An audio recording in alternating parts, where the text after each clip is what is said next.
Hello everyone, स्वागत है आप सभी का मेरे चैनल में। मैं स्वीटी आप लोगों को करा रही हूँ ब्यूटी पार्लर कोर्स। यहाँ आप स्किन की थ्योरी, हेयर की थ्योरी एंड मेकअप की थ्योरी को कर सकते हैं कंप्लीट।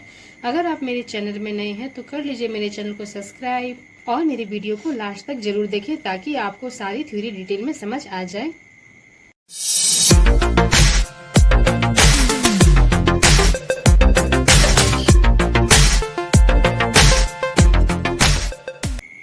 फ्रेंड्स, आज क्लास 7th में हम लोग जानेंगे स्किन के संबंध में जानकारी।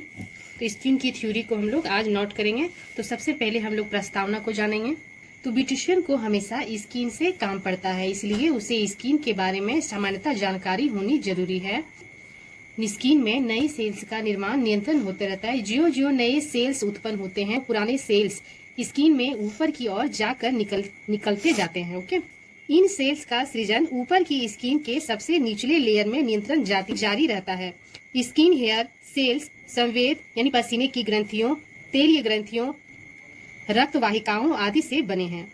स्किन के 3 लेयर होते हैं, एपिडर्मिस यानी ऊपरी त्वचा, डर्मिस यानी मध्य त्वचा, हाइपोडर्मिस यानी अंदर त्वचा। आगे हम जानेंगे स्किन के प्रकार, टाइप ऑफ द स्किन। तो स्किन कितने तरह के होते हैं? नॉर्मल स्किन यानी सामान्य त्वचा, ऑयली स्किन यानी तेलीय त्वचा, ड्राई स्किन यानी शुक्ल त्वचा, कम्युनिकेशन स्किन यानी मिश्रित त्वचा, डिहाइड्रेटेड स्किन यानी निर्जलित त्वचा, सेंसिटिव स्किन यानी संवेदनशील त्वचा। आगे हम लोग थ्योरी नोट करेंगे स्किन का परीक्षण। Okay, testing of the skin. तो सबसे पहले आप अपने स्किन को कैसे टेस्ट कीजिएगा? तो फर्स्ट नंबर है टिश्यू पेपर। टिश्यू पेपर यानी पतला मुलायम कागज। तो स्किन के प्रकार के बारे में जानकारी प्राप्त करने के लिए सुबह उठकर फेस वॉश करने के पहले फेस पर टिश्यू पेपर रखकर थोड़ा सा दबाएं। ओके, यदि पेपर पर दाग ना पड़े तो समझ लीजिए कि स्किन ड्राई है। यदि पेपर पर दाग पड़ जाए तो समझ लेना चाहिए कि स्किन ऑयली यानी तेलीय है। यदि पेपर पर कहीं दाग हो कहीं दाग ना हो तो समझ लीजिए कि स्किन मिक्स प्रकार की है। ओके, तो दूसरा हम लोग का टेस्टिंग होगा साबुन। तो साबुन से फेस वॉश करने के बाद 5 से 10 मिनट के बाद ही फेस पर चिपचिपापन आने लगे तो समझ लेना चाहिए कि स्किन ऑयली है। साबुन से फेस वॉश करने के बाद यदि स्किन में खिंचाव हो तो समझ लेना चाहिए कि स्किन ड्राई है। हमारी जो नॉर्मल स्किन है वो वैसे ही रहेगी। ओके, तो अब हम जानेंगे लिटमस पेपर। लिटमस पेपर से हम लोग कैसे अपने फेस को टेस्टिंग करेंगे। तो फेस पर लिटमस पेपर रखने पर यदि लिटमस पेपर का कलर नीले से लाल हो जाए तो समझ जाना चाहिए कि स्किन ड्राई है। यदि लिटमस पेपर का कलर लाल से नीला हो जाए तो समझना चाहिए कि स्किन ऑयली है। यदि नॉर्मल स्किन है तो लिटमस पेपर का कलर नहीं बदलेगा। हम लोग जानेंगे स्किन के कार्य यानी फंक्शन ऑफ द स्किन के। स्किन सर्दी, गर्मी, सूक्ष्म कीटाणुओं, अधिक तरलता तथा पर्यावरण के विभिन्न प्रभावों से बॉडी की रक्षा करती है। ओके, तो स्किन बॉडी के तापमान को नियंत्रण करने में महत्वपूर्ण भूमिका निभाती है और शरीर के आंतरिक तापमान को समान बनाए रखती है। स्किन पसीने के माध्यम से लवण तथा अन्य हानिकारक पदार्थों को शरीर से बाहर निकाल देती है। स्किन के ऊपरी लेयर के नीचे अनेक ज्ञान तत्व स्थित होते हैं जो हमें ठंडी, गर्मी, वजन तथा कष्ट आदि का अनुभव कराते हैं। नॉर्मल स्किन में एसिड और क्षार का अंश होता है। इसमें एसिड की मात्रा थोड़ी अधिक होती है। इससे स्किन पर होने वाले सूक्ष्म जंतुओं के हानिकारक प्रभाव से बचाव होता है। नेक्स्ट हम लोग जानेंगे स्किन की प्रॉब्लम। स्किन की प्रॉब्लम क्या क्या है? हम लोग का स्किन में कौन कौन से प्रॉब्लम होते हैं? तो सबसे पहले ब्लैक हेड्स, व्हाइट हेड्स। तो पहले हम लोग ब्लैक हेड्स के बारे में पढ़ेंगे। तो स्किन के छिद्रों में सीबम जम जाने के कारण ब्लैक हेड्स होते हैं। इस स्थिति को रोका नहीं जा सकता क्योंकि यह स्किन के प्रकार पर आधारित होता है। ओके, आगे हम लोग जानेंगे व्हाइट हेड्स के बारे में। तो सीबम के स्राव के पश्चात बंद हो गए छिद्रों के न खुलने के कारण व्हाइट हेड्स होता है। व्हाइट हेड्स को मिलिया भी कहा जाता है।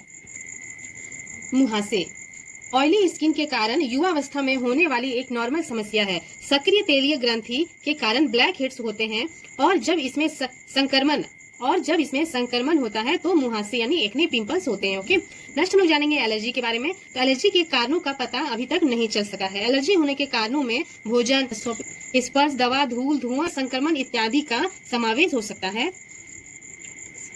नेक्स्ट हम लोग जानेंगे फ्रैंकल्स के बारे में। तो सूर्य के किरणों से स्किन के ऊपर दिखाई देने वाला डार्क ब्राउन कलर के डॉट्स को फ्रैंकल्स कहते हैं। फेयर स्किन में फ्रैंकल्स शीघ्र होने की संभावना होती है। धूप में रहने से फ्रैंकल्स बढ़ जाती है।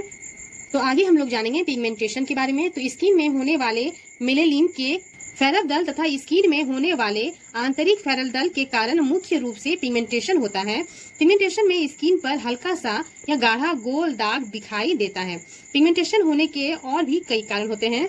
तो आगे हम लोग जानेंगे अंडर आई डार्क सर्कल यानी आंखों के नीचे काले दाग। तो इस प्रॉब्लम के उत्पन्न होने के कई कारण हैं। इसमें से कुछ है कम नींद, आईज में ज्यादा तकलीफ, विटामिन की कमी, मानसिक तनाव, बीमारी, वंशानुगत कारण आदि। तो नेक्स्ट हम लोग जानेंगे तिल। तो तिल छोटे और गाढ़े रंग के होते हैं। तिल छोटे और गाढ़े रंग के होते हैं। छोटे तिल सौंदर्य में वृद्धि करते हैं, लेकिन बड़े तिल अच्छे नहीं लगते हैं।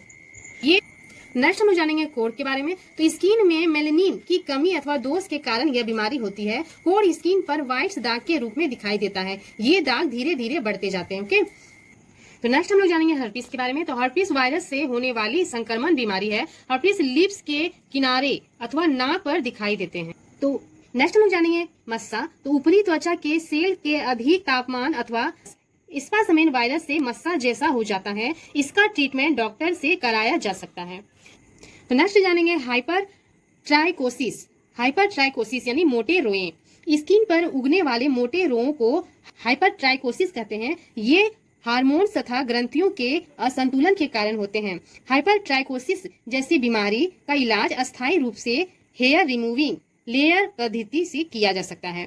कोढ़ जैसे प्रॉब्लम के लिए अस्थायी मेकअप, स्किन ड्राफ्टिंग आदि ट्रीटमेंट कॉस्मेटोलॉजिस्ट से कराया जा सकता है। ओके, तो फ्रेंड्स आई होप इस थ्योरी से आप लोग को बहुत सी स्किन के संबंध में जानकारी मिली होगी। तो इस थ्योरी को आप नोट कर सकते हैं। ओके, मिलते हैं नेक्स्ट वीडियो में। Okay, bye bye, thank for watching.